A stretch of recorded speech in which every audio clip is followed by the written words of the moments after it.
రాజుగా చేయడానికి ఆయనను ఏం చేసిన, బలవంతంగా పట్టుకోబోతున్నారని యేసు ఎరిగి ఏం చేసిండంట, కొండకి ఒంటరిగా వెళ్ళిపోయిండంట.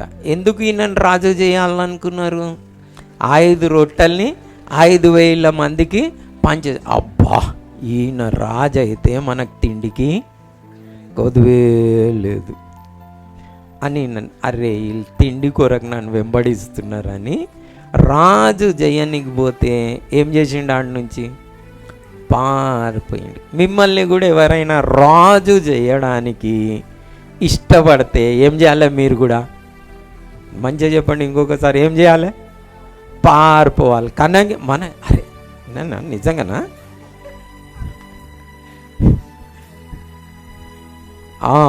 ఎక్కిపోయి చాలామంది డమ్ అని పడతారు.